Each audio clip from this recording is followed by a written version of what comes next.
आप सभी मसीह भाई बहनों को प्रभु यीशु मसीह के नाम में जय मसीह की। परमेश्वर के नाम की स्तुति और महिमा हो। फिर से मैं आप सभी मसीह भाई बहनों का स्वागत करता हूं और मैं विश्वास करता हूं कि परमेश्वर ने आपको और आपके परिवार को सुरक्षित रखा है और संभाला है। हम सभी लोग जो प्रभु यीशु मसीह पे विश्वास करते हैं, हमारी एक आशा है और हमारी आशा यह है कि जब प्रभु यीशु मसीह का दूसरा आगमन होगा तो हम उसके संग बादलों पर उठाए जाएं। यदि हम इस संसार में जीवित रहते हैं तो हमारा रूप बदल जाएगा और यदि हम प्रभु में सो जाते हैं तो हम कब्र में से जीवित किए जाएंगे। ये एक मसीह विश्वासी की आशा है और बाइबल में इस बारे में बताया गया है कि एक विश्वासी के लिए प्रभु यीशु मसीह का दूसरा आगमन कितना महत्वपूर्ण है। हम उस पुनरुत्थान में जीवित हों, ये हमारे लिए बहुत ज़रूरी है। लेकिन आज के समय में अगर हम अपने जीवन को बाइबल के अनुसार नहीं परखेंगे, बाइबल के अनुसार नहीं जांचेंगे, तो हो सकता है कि आप पूरे जीवन भर आप ये सोचते रहें कि आप यीशु मसीह पर विश्वास करते हैं, आप एक सच्चे विश्वासी हैं, आप चर्च जा रहे हैं, आप सब कुछ अच्छा कर रहे हैं तो आप स्वर्ग चले जाएंगे। और इसी सोच में रहते हुए अगर आप इस संसार की चीज़ों में लिप्त हो जाएंगे तो अनंत काल के समय में, जो न्याय का समय जब होगा, उस समय शायद आपको स्वर्ग जाने का मौका ना मिले। यह एक बहुत ही एक दुखद घटना हो सकती है आपके लिए उस समय जब परमेश्वर और यीशु मसीह जगत का न्याय करेंगे। उस समय अगर आपका नाम जीवन की पुस्तक में नहीं मिला तो आप स्वर्ग में नहीं जा पाएंगे। इसीलिए ज़रूरी है कि आज अगर आपको समय मिला है तो इस समय का भरपूर प्रयोग करें, भरपूर इस्तेमाल करें और इसके अनुसार अपने जीवन को पवित्रता में चलाने के लिए बाइबल के अनुसार अपने जीवन को हमेशा परखते रहें, देखते रहें कि आप कहीं परमेश्वर के वचन से भटक तो नहीं रहे। सिर्फ संडे को जाकर चर्च में प्रचार सुनकर पूरे सप्ताह अगर आप सोचते हैं कि आपको आत्मिक भोजन मिल गया है तो आप एक बहुत बड़े गलतफहमी में हैं। बाइबल हमें इसलिए नहीं दिया गया है कि हम संडे को कलीसिया में जाएं और चर्च में जाकर जो आधे घंटा 1 घंटे का प्रचार सुनते हैं बस उसी को सुनकर हम पूरे सप्ताह ये सोचें कि हमारा आत्मिक भोजन पूरा हो गया है। नहीं मेरे प्रियो, जैसे हमारे शरीर के लिए प्रतिदिन 3 टाइम का भोजन आवश्यक है, 3 समय हम भोजन करते हैं हमारे शरीर को चंगा रखने के लिए, ठीक रखने के लिए, ऊर्जा देने के लिए, उसी प्रकार से हमारे आत्मा के ताकत के लिए, हमारे आत्मा के बल के लिए बाइबल के वचन हमें दिया गया भोजन के रूप में। और अगर आप सप्ताह में 1 बार भोजन लेंगे तो आपकी परिस्थिति कैसी हो जाएगी, आपका शरीर कैसा हो जाएगा, कमज़ोर है ना, बीमारियों से लड़ने में बिल्कुल निसहाय हो जाएगा। उसी प्रकार से अगर आपका आत्मिक भोजन आपको नहीं मिलता तो आप भी उन आत्मिक चीज़ों में बढ़ नहीं पाएंगे जिसके लिए हमें बाइबल बताती है। लेकिन आज जो मैं आपको बात बताना चाहता हूँ वो बहुत ही इम्पॉर्टेंट है, बहुत ही मुख्य बात है एक विश्वासी के लिए। देखिए, इस संसार में जब हम जीते हैं, अन्य जाति के लोग भी हैं, विश्वासी लोग भी हैं। यानी जब हम इस संसार में जी रहे हैं तो सांसारिक लोगों के बीच में हम जी रहे हैं। ऐसा नहीं है कि जो यीशु मसीह पे विश्वास करने वाले लोगों के लिए सूरज अलग से निकलेगा, चंद्रमा अलग से दिखाई देगा, पृथ्वी अलग तरीके से कार्य करेगी, प्रकृति यीशु मसीह पे विश्वास करने वाले लोगों को अलग भोजन देती है, या संसार में जो ऑक्सीजन है, जो परमेश्वर ऑक्सीजन दे रहा है वो मसीह लोगों के लिए अलग है, अविश्वासी लोगों के लिए अलग है। ऐसा नहीं है। ये सब कुछ जो परमेश्वर ने बनाया है और मनुष्य को दिया है, ये सबके लिए बराबर है। परमेश्वर सूरज की रोशनी सब पर बराबर देता, मेघ जो बरसाता है सब पर बराबर बरसाता है। लेकिन इन सब के बीच में से सभी लोगों के ऊपर अगर प्रभु की ये सारे काम हो रहे हैं, परमेश्वर की ओर से भोजन वस्तु सब कुछ मिल रहा है, तो इसका यह अर्थ नहीं है कि सभी के सभी लोग परमेश्वर के राज्य में प्रवेश कर पाएंगे। हालेलुया। मैं क्यों ये सारी बातें आज आपको बता रहा हूँ? आज आपको ये देखना पड़ेगा कि केवल एक विश्वासी मात्र बने रहने से आप स्वर्ग नहीं जा सकते, परंतु आपका जीवन विश्वासी के जैसा होना चाहिए, बाइबल के जैसा होना चाहिए। अगर एक वचन मैं आपको पढ़ के सुनाऊँ तो आपको अच्छे से समझा पाऊंगा। अगर आप मत्ती रचित सुसमाचार पढ़ते हैं और उसके 13 अध्याय में अगर आप आएंगे तो वहाँ पर एक घटना है। यीशु मसीह अपने चेलों को एक दृष्टांत के देकर और लोगों को देकर बता रहे थे, जंगली बीज का दृष्टांत। प्रभु यीशु मसीह ने यहाँ पर जंगली बीज का दृष्टांत दिया। यहाँ 13 के 24 में लिखा है, यीशु ने उन्हें एक और दृष्टांत दिया, स्वर्ग का राज्य उस मनुष्य के समान है जिसने अपने खेत में अच्छा बीज बोया, पर जब लोग सो रहे थे तो उसका शत्रु आकर गेहूं के बीच जंगली बीज बोकर चला गया। प्रभु यीशु मसीह लोगों को एक दृष्टांत देकर समझा रहे थे कि स्वर्ग का राज्य कैसा है। स्वर्ग का राज्य उस मनुष्य के समान है जिसने अपने खेत में गेहूं बोया, अच्छा बीज बोया, अनाज बोया। लेकिन जब उसने बो दिया, बोने के बाद वो आराम करने के लिए गया उसके पीठ पीछे शत्रु यानी शैतान वो आकर उस खेत के अंदर गेहूं के साथ में कुछ जंगली बीजों को भी बोकर चला गया और उस मालिक के बोने के बाद उसने आकर उसको पर छिड़क दिया। अब उस खेत में ऑलरेडी अच्छे बीज बो दिया गया है, उसके बाद उसमें जंगली बीज बो दिया गया है, तो ऐसे में क्या करें? अब जब वो बीज निकलेगा, अंकुर निकलेगा, पौधा बाहर आएगा, उस समय शायद पता नहीं लगेगा इसमें से जंगली बीज कौन सा है और अच्छा बीज का जो पौधा वो कौन सा है। इस तरह से शैतान भी संसार में मसीहों के बीच में कुछ ऐसे चीज़ों को रख देते हैं जो जंगली बीज का काम करता है। आज कलीसिया के अंदर सबके सब स्वर्ग जाएंगे ऐसा नहीं है।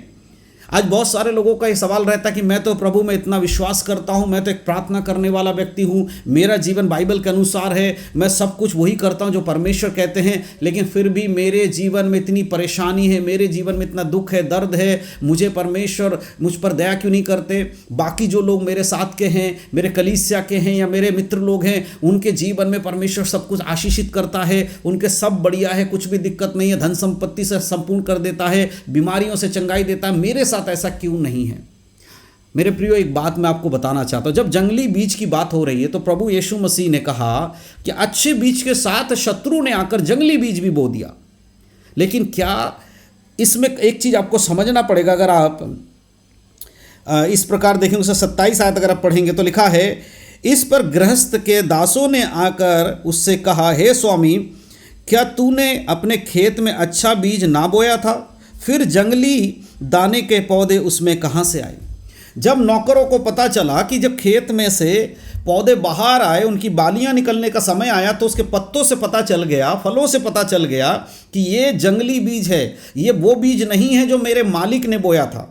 यानी कि प्रभु यीशु मसीह का जो सुसमाचार शुरू के कलीसिया में पौलुस, पतरस, यूहन्ना के द्वारा दिया गया था, आज अगर हम उस सुसमाचार को देखें तो वही सुसमाचार आज भी है। मत्ती, मरकुस, लूका, यूहन्ना के सुसमाचार को ही हम आज भी सुनते हैं, आज भी प्रचार करते हैं, आज भी बोलते हैं। लेकिन क्या उस समय की कलीसिया के समान आज की कलीसिया है? नहीं है। उस समय की कलीसिया का जो एक यूनिटी था, आज वो कलीसिया में नहीं है। उस समय सेवकों की कमियों को दिखाना गुनाह नहीं था, लेकिन आज सेवकों की कमियों को दिखाना गुनाह हो गया है। उस समय विश्वासियों को सुधारना गुनाह नहीं था, लेकिन आज विश्वासियों को सुधारना गुनाह हो गया है। इस तरह का एक माहौल आज के समय में हो गया है। क्या ये वो अच्छे बीज हैं? क्या आप वो अच्छे बीज हैं? उस कलीसिया में जो परमेश्वर ने स्थापना किया, जो परमेश्वर यीशु मसीह ने जिस कलीसिया की नींव रखी, जिस कलीसिया को यीशु मसीह ने स्थापना किया, आज उस कलीसिया के अंदर जंगली पौधे उभर आए हैं। हालेलुया। और जब मालिक के नौकरों ने देखा कि जंगली पौधा निकल के आ गया है, तो पर आकर अपने मालिक से कहा, प्रभु, हे मेरे प्रभु, क्या तुमने, हे मेरे स्वामी, क्या तुमने अच्छे बीज नहीं बोए थे? फिर ये जंगली पौधे यहाँ कहाँ से आ गए? हमने पहले पढ़ा, शत्रु ने आकर उस बीज के बाद कुछ जंगली बीजों को लाकर उसमें बो दिया। शैतान ने बहुत सारी कलीसियाओं को बर्बाद कर दिया है, बहुत सारे लोगों का मति भ्रष्ट कर दिया है, बहुत सारे लोगों को सांसारिक बातों में उलझा दिया है, बहुत सारे लोगों को बाइबल की शिक्षा से परे ले गया है, अपनी बुद्धि का इस्तेमाल करना सिखा दिया है। जबकि बाइबल बताती है तो संपूर्ण मन से यहोवा पर विश्वास करना, अपनी समझ का सहारा ना लेना, परंतु जो कुछ भी करना उसी को स्मरण करके करना, तब वो तेरे लिए सही और सीधा मार्ग निकालेगा। लेकिन आज बहुत सारे लोग परमेश्वर की योजना से हटकर खुद के विचार से सोचते हैं, इसका ऐसा होना चाहिए, इस वचन का ऐसा होता है, इस वचन को इस तरह से बोले, यानी कि करप्ट कर दिया है परमेश्वर के उस वचन को। बीज के बीच में जंगली बीजों को, अच्छे बीज के बीच में जंगली बीजों को बो डाला है। शैतान ने, शत्रुओं ने अपना काम कर दिया है। ऐसे में लगेगा कि हर एक व्यक्ति जो हे प्रभु कहता स्वर्ग चला जाएगा। बाइबल बताती है हर एक वो जो मुझसे हे प्रभु कहता है, उनमें से हर एक स्वर्ग के राज्य में प्रवेश नहीं करेगा, परंतु वही जो मेरे पिता की इच्छा को पूरा करता है, उसकी इच्छा के अनुसार चलता है। हालेलुया। प्रभु कहता हर एक प्रवेश नहीं कर पाएगा। उसी प्रकार से जब यहाँ पर स्वामी को पता चला उसके खेत में जो बीज है वो जंगली बीज आ गया है और उसके दासों ने आकर बताया, तो स्वामी का देखिए क्या जवाब आया। उसने उससे कहा, यह किसी शत्रु का काम है। दासों ने उससे कहा, क्या तेरी इच्छा है कि हम जाकर उसको बटोर लें? उसने कहा, नहीं, ऐसा ना हो कि जंगली दानों के पौधे बटोरते हुए तुम उनके साथ गेहूं भी उखाड़ लो। हालेलुया। जब स्वामी के दासों, स्वामी ने कहा यह किसी शत्रु का काम है जिसने कलीसिया को भ्रष्ट कर दिया है, जिसने अच्छे बीज के बीच में जंगली बीज को लाकर बो दिया है। स्वामी के दासों ने कहा, तो तू क्या चाहता, हम जाकर खेत में से अभी उन सारे पौधों को उखाड़ कर फेंक दे? नहीं। उसने कहा ऐसा मत करो, अगर ऐसा तुम करने जाओगे तो हो सकता है कि जब पौधे, जंगली पौधों को तुम उखाड़ोगे तो एक आध अच्छा गेहूं का पौधा भी उखड़ जाए। अक्सर बहुत सारे लोग कहते हैं यीशु मसीह के आने में देरी क्यों हो रही है।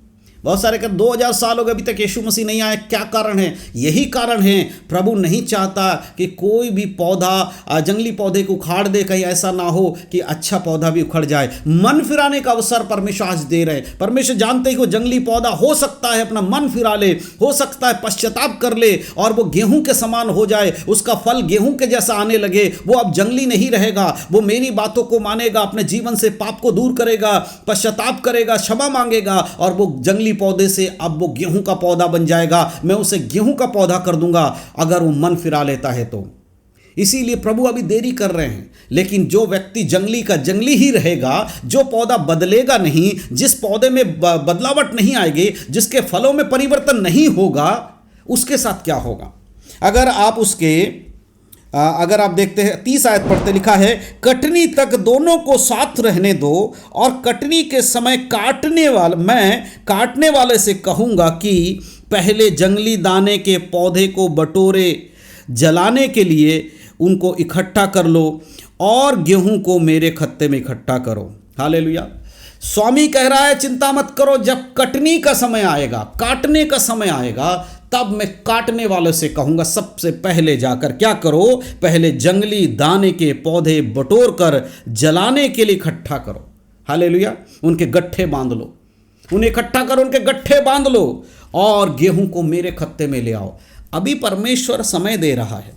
अगर आप जंगली पौधा बन चुके हो, अगर आज उद्धार पाने के बाद भी आपके जीवन में सांसारिक बातों को लेकर आप चल रहे हैं, प्रभु यीशु मसीह पे विश्वास करने के बाद भी आप दुनियादारी में जीवन जी रहे हैं, बुराई में जीवन जी रहे हैं, व्यभिचार में जीवन जी रहे हैं, पाप में जीवन जी रहे हैं, गलत कामों में चल रहे हैं, धोखाधड़ी करते हैं, झूठ बोलते हैं, बेईमानी करते हैं, चुगली करते हैं, है ना, ऐसे कुछ भी कर रहे हैं जो बाइबल के विरोध में है, तो आप बटोरे जाओगे, काटे जाओगे, लेकिन परमेश्वर के खत्ते में इकट्ठा करने के लिए नहीं, परंतु आग में जलाने के लिए, अनंत काल के नरक में डाले जाने के लिए।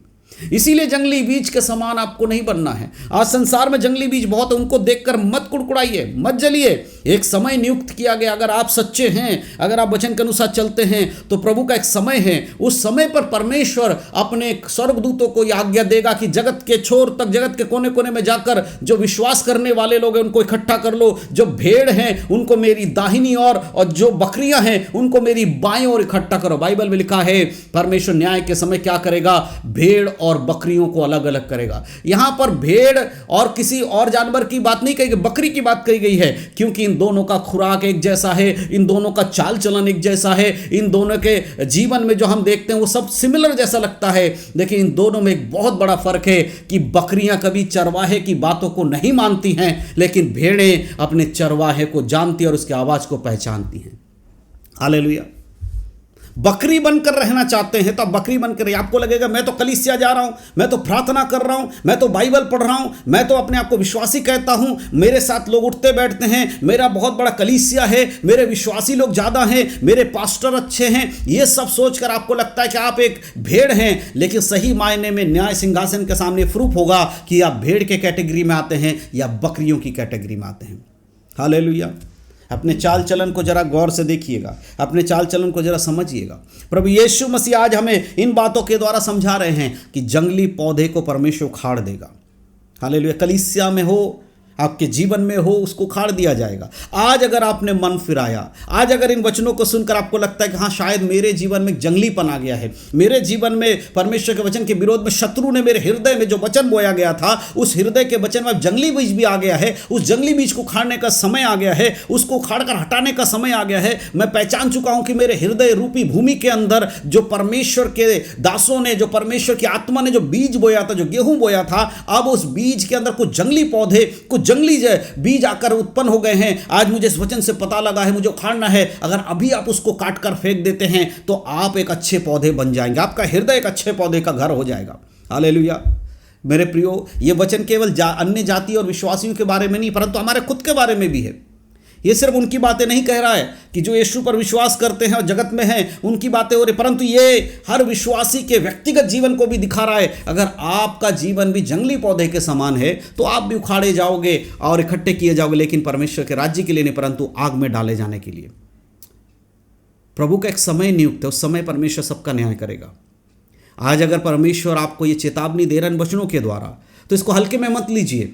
ये मत सोचिए कि हर कोई प्रचार करता है, पास्टर अनिमेश भी आकर प्रचार करके चलेगा, हो गया। नहीं, लेकिन ये वचन पवित्र आत्मा के द्वारा दिया गया वचन है। ये परमेश्वर की प्रेरणा से रचा गया वचन है, परमेश्वर की प्रेरणा से लिखा गया है। भले ही बोलने वाला मुंह मेरा है, मेरी जबान मेरी है, लेकिन ये वचन मेरा नहीं है, ये वचन परमेश्वर का है। मैं एक माध्यम उसके बारे में प्रचार करने के लिए, मेरी कोई औकात नहीं है कि मैं परमेश्वर के बातों को तुम्हारे सामने रखूं, लेकिन प्रभु ने मुझे खड़ा किया है बोलने के लिए, इसीलिए आज मैं ये बोलकर जा रहा हूं। अगर आज अपने जीवन को नहीं परखा, आज अपने जीवन को नहीं जांचा, एक समय आएगा जब परमेश्वर जांचेगा। उस समय अगर आप जंगली निकले तो आपका कोई प्रतिफल आपके लिए बचेगा नहीं। हालेलुया, प्रभु की स्तुति हो, परमेश्वर के नाम की महिमा हो। मेरे प्रियो, आज अपने आप को जरा जांचिए, जरा देखिए, क्या आपका जीवन इस जंगली पौधे के समान है? लेकिन जो वचन में आखिरी में लिखा है, और जो गेहूं को खेत इकट्ठा करो उसे क्या करो, मेरे खत्ते में रखो। गेहूं को क्या करना है? मेरे खत्ते में रखना है। प्रभु हमें गेहूं बनाने के लिए कहते हैं, बनने के लिए कहते हैं, दूसरों को बनाने के लिए कहते हैं। अगर हम गेहूं के समान हैं तो हमारा जीवन अनंत काल का स्वर्ग होगा। हालेलुया। मेरे प्रियो, आज ये छोटा सा वचन मैं जब आपको दे रहा हूं, इसका अर्थ ये नहीं है कि सब कुछ खत्म हो रहा है। आज समय आपके पास है। इन वचनों को सुनने के बाद अगर आप अपने जीवन को पवित्रता में चलाएंगे तो परमेश्वर जरूर आपकी मदद करेंगे। हालेलुया। आइए एक क्षण हम प्रार्थना करेंगे, प्रभु के हाथों में अपने आप को समर्पण करेंगे। सर्वशक्तिमान पिता परमेश्वर, हम आपको धन्यवाद देते हैं फिर से सुंदर समय के लिए जो आपने हमें दिया। प्रभु, आपके नाम की स्तुति और महिमा हो। फिर से आपके चरणों में आते हैं आज के वचन के लिए धन्यवाद। इस पौधे के समान जो जंगली पौधा है प्रभु, हमारा जीवन अगर इस प्रकार बनता है प्रभु, तो हमारी सहायता करे इससे बाहर आने में। प्रभु परमेश्वर, यहाँ मौजूद जितने भी लोगों ने आज के वचन सुना, उन सभी के लिए मैं प्रार्थना करता हूँ प्रभु जी, उनके हृदय बदले, जिनके जीवन में परमेश्वर शैतान ने अपने जंगली बीज बो दिए हैं, उनके हृदय में से उन बीजों को नष्ट करे परमेश्वर पिता, और एक पवित्र जीवन जीने के लिए आप सहायता करें। प्रभु, आपके पुत्र के आगमन से पहले हर एक विश्वासी खुद को जांचे, क्योंकि यीशु के आगमन के बाद किसी के पास मौका नहीं होगा। इस संसार में मरने के बाद किसी के पास मौका नहीं है कि वो अपने जीवन को पवित्रता में चला सके। हमारे जीवित रहते ऐसा संभव है। इसलिए प्रभु, मैं इन सभी भाई बहनों के लिए प्रार्थना करता हूं, हर एक को अपनी आत्मा में परमेश्वर सामर्थ देना, ताकि अपने जीवन को जांच कर आपके वचन के अनुसार चलाने में सहायता और मदद करें। धन्यवाद पिता परमेश्वर, हमारी प्रार्थना सुनने के लिए यीशु मसीह के नाम से मांगते हैं, आमीन। प्रभु की स्तुति हो, परमेश्वर के नाम की महिमा हो। मैं विश्वास करता हूं कि परमेश्वर ने आज इस वचन के द्वारा हम सभी से बात किया है। अगर प्रभु ने आपसे बात किया है तो एक बार इस वीडियो को देखने के बाद या जब भी आपको समय मिले, प्रार्थना में समय बिताकर अपने जीवन के अंदर देखिए, झांकिए जरा। अगर जहाँ कहीं भी आपको कमी नज़र आती है, प्रार्थना कीजिए, घुटने बैठकर प्रभु से क्षमा मांगिए। परमेश्वर दयालु है, वो आपको क्षमा करेंगे और दोबारा पाप में नहीं जाना है। इस वचन के अनुसार गेहूं बनिए, जंगली दाना नहीं। परमेश्वर आप सबको आशीष दे। यीशु मसीह के नाम में सबको जय मसीह की। God bless you.